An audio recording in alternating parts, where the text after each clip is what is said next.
عصر کی نماز پڑھ لی جاتی تھی. لیکن اگر غور کیا جائے تو اس حدیث پاک میں بھی ایک مثل سایہ ہونے پر ظہر کا وقت ختم ہو جاتا ہے، عصر کی نماز کا وقت شروع ہو جاتا ہے، اس پر کوئی دلیل نہیں ہے، صریح نہیں ہے. اس میں یہ احتمال یہ بھی تو ہے کہ بہت دیر سے عصر کی نماز پڑھتے تھے، یہاں تک کہ جب نماز عصر پڑھ کر جاتے تھے اور اہل قبا اور بنی عمرو بن عوف کے لوگ وہاں پر عصر کی نماز پڑھتے ہوئے ملتے تھے، تو اس کا مطلب یہ ہے کہ بہت تاخیر سے عصر کی نماز پڑھتے تھے. کیونکہ اگر ایک مثل کے بعد عصر کی نماز پڑھ لی گئی ہوتی تو پھر یہ کہنے کی ماقبل والی روایت میں یہ کہنے کی ضرورت نہیں ہوتی والشمس مرتفعہ. میں نے آپ کو بتا دیا تھا کہ وہاں پر ارتفاع مقابلے غروب میں ہے، غروب کے مقابلے میں. اچھا، دوسری بات یہ ہے کہ یہ جتنی بھی روایتیں امام محمد رضی اللہ تعالیٰ عنہ نے پیش کی ہیں، ان میں کہیں صراحتاً یہ مذکور نہیں ہے کہ ظہر کا وقت ایک مثل ہونے پر ختم ہو جاتا ہے اور عصر کا وقت شروع ہو جاتا ہے، صراحتاً کہیں موجود نہیں ہے. اور امام اعظم رضی اللہ تعالیٰ عنہ کی جو حدیث مستدل ہے وہ حضرت ابو ہریرہ رضی اللہ تعالیٰ عنہ والی حدیث، جس میں یہ تھا کہ ظہر کی نماز پڑھی، صلی الظہر اذا کان ظلک مثلک، ظہر کی نماز پڑھو جبکہ تمہارا سایہ ایک مثل ہو جائے. والعصر اذا کان ظلک مثلیک، اور عصر کی نماز پڑھو جبکہ تمہارا سایہ دو مثل ہو جائے. تو وہاں پر اذا کان ظلک مثلیک بالکل صریح لفظ موجود ہے جس میں کوئی احتمال نہیں ہے. تو اب محتمل حدیث کے مقابلے میں صریح حدیث ظاہر بات راجح ہوگی، قوی ہوگی. اس لیے امام اعظم رضی اللہ تعالیٰ عنہ کا جو مذہب ہے عصر کے وقت کے شروع میں اور ظہر کے وقت کی انتہا میں، وہی احادیث صحیحہ کے موافق ہے. ہم نے بتایا تھا کہ امام مالک رضی اللہ تعالیٰ عنہ نے والشمس مرتفعہ سے استدلال کر لیا تھا اس بات پر کہ عصر میں تعجیل افضل ہے اور بہتر ہے، جبکہ امام اعظم امام محمد رضی اللہ تعالیٰ عنہ کے نزدیک عصر میں تاخیر افضل ہے. تو جو دوسری والی روایت ابھی ہم نے پیش کی جس میں یہ تھا کہ بنی عمرو بن عوف کے لوگ وہاں پر یجدہم یصلون العصر، کہ جب نماز عصر پڑھ کر کوئی فارغ ہوتا تھا اور اس کے بعد وہ بنی عمرو بن عوف میں جاتا تھا تو وہاں کے لوگوں کو نماز عصر پڑھتے ہوئے دیکھتا تھا. تو یہ فیجدہم یصلون العصر، یہ دلیل ہے، یہ جملہ یہ دلیل ہے اس بات پر کہ عصر کی نماز تاخیر سے وہ پڑھتے تھے، تو تاخیر پر دلیل ہے. امام محمد رضی اللہ تعالیٰ عنہ کی یہ جملہ فیجدہم یصلون العصر، اس کی بنا پر امام محمد رضی اللہ تعالیٰ عنہ فرماتے ہیں قال محمد، امام محمد نے فرمایا تاخیر العصر افضل عندنا، ہمارے نزدیک عصر میں تاخیر کرنا اس کی تعجیل سے افضل ہے، تاخیر کرنا اس کی تعجیل سے افضل ہے. تو کتنی تاخیر کی جائے؟ اتنی تاخیر کی جائے کہ سورج غروب نہ ہو اور سورج میں زردی پیدا نہ ہو، اتنی تاخیر افضل ہے. اور اتنی تاخیر کر دی جائے کہ سورج پیلا پڑ جائے تو ایسی تاخیر مکروہ ہے.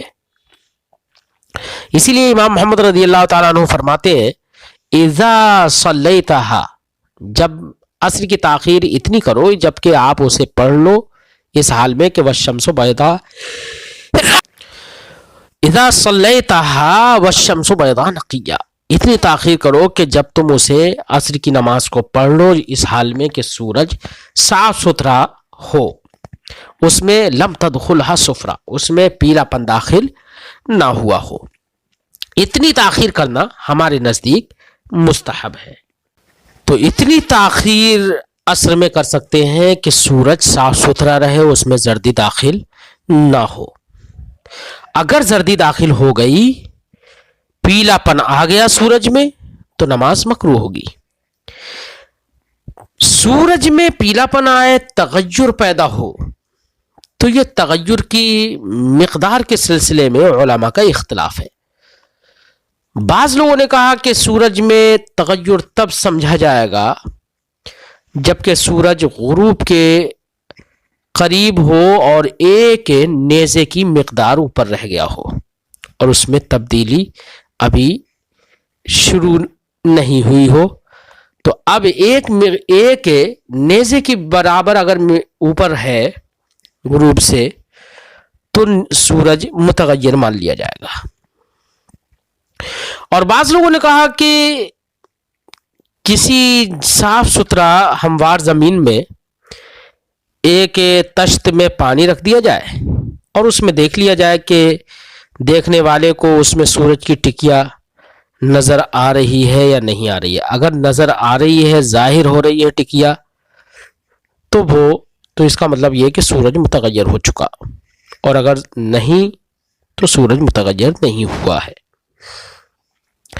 امام نخعی اور امام ثوری اور امام اوزاعی رضی اللہ تعالی عنہ فرماتے ہیں کہ تغیر جو معتبر ہے وہ اس دھوپ میں معتبر ہے جو دھوپ دیواروں پر پڑتی ہے۔ اگر دیواروں پر پڑنے والی دھوپ میں بدلاؤ ہو جائے تو سمجھ لیا جائے گا کہ سورج متغیر ہو گیا ہے۔ جبکہ امام محمد، امام اعظم ابو حنیفہ، امام ابو یوسف رحمۃ اللہ تعالی علیہ کے نزدیک تغیر جو معتبر ہے وہ دھوپ میں نہیں بلکہ سورج کی ٹکیا میں تغیر ہونا چاہیے، نہ کہ دھوپ میں۔ اگر سورج کی ٹکیا میں پیلا پن پیدا ہو گیا تو کہا جائے گا کہ سورج متغیر ہو گیا، اور یہی زیادہ احتیاط کے قریب ہے۔ فرماتے ہیں امام محمد رضی اللہ تعالیٰ عنہ وَبِذَلِكَ جَاءَتْ عَامَّةُ الْآثَارِ، اسی کے ساتھ یعنی تاخیر عصر کے ساتھ عام تر بہت ساری روایتیں آئی ہیں۔ بہت ساری روایتیں مرفوعاً بھی ہیں، کچھ موقوفاً بھی ہیں۔ فرماتے ہیں وَهُوَ قول ابی حنیفہ، یہی قول ہے امام اعظم ابو حنیفہ رحمۃ اللہ تعالی علیہ کا کہ تاخیر عصر افضل ہے امام اعظم کے نزدیک۔ وقد قال بعض الفقہاء، اور بعض فقہا نے فرمایا انما سمیت العصر، اس سے امام محمد رضی اللہ تعالی عنہ عصر کی تاخیر کی افضلیت پر ایک قول سے استدلال کرتے ہیں۔ قال بعض الفقہاء، فرماتے ہیں کہ بعض فقہا نے فرمایا، یہاں پر بعض فقہا سے مراد ابو قلابہ بصری ہے، جیسے کہ امام طحاوی رضی اللہ تعالیٰ عنہ نے اس کی صراحت بھی کر دی ہے۔ ان کے قول سے استدلال کرتے ہیں کہ عصر میں تاخیر افضل ہے، کیوں؟ انما سمیت العصر، انہوں نے فرمایا عصر کو عصر اس لیے کہا جاتا ہے لأنہا تعشر، کیونکہ اس کو لأنہا تعشر کہ اس کو بالکل مؤخر کر دیا جاتا ہے، تعشر نچوڑ دیا جاتا ہے، دن کی دھوپ جا رہی ہے بالکل دن نچوڑ گیا، ختم ہو گیا تو عصر کی نماز پڑھی جاتی ہے۔ تو دن کی نمازوں میں سب سے آخری نماز ہے، اس کو مؤخر کیا جاتا ہے، اسی لیے یہ اس کی سب سے آخری نماز ہے، مؤخر کیا جاتا ہے، اسی لیے اس کا نام عصر رکھا گیا ہے۔ عصر بے معنی مؤخر کرنا، لأنہا تعصر و تؤخر، کہ اس کو مؤخر کر دیا جاتا ہے، اس لیے اس کا نام عصر رکھ دیا گیا ہے۔ ایسے ہی طرفِ النہار فرمایا گیا قرآن میں، اقم الصلاۃ، تو نماز قائم کرو دن کے دونوں طرف میں، طرف اول تو فجر کی نماز ہو گئی اور طرف آخر وہ عصر کی نماز ہے۔ اور اگر عصر میں تعجیل کر لی جائے تو وہ طرف کو صحیح سے سمجھا نہیں جا سکتا، کیونکہ طرف پھر طرف ہی نہیں رہے گا، طرف تبھی ہوگا جبکہ ہم عصر میں تاخیر کریں۔ تو امام اعظم رضی اللہ تعالیٰ عنہ کے نزدیک عصر میں تاخیر افضل ہے۔ امام اعظم رضی اللہ تعالیٰ عنہ کے بہت ساری روایتیں تاخیر عصر پر دلیل ہیں۔ ایک روایت جیسے کہ امام ترمذی، امام احمد ابن حنبل رضی اللہ تعالیٰ عنہ نے صحیح اسناد کے ساتھ پیش کی ہے، اس روایت میں ہے عن ام سلمۃ رضی اللہ تعالی عنہا کان رسول اللہ صلی اللہ علیہ وسلم اشد تعجیلا للظہر منکم وانتم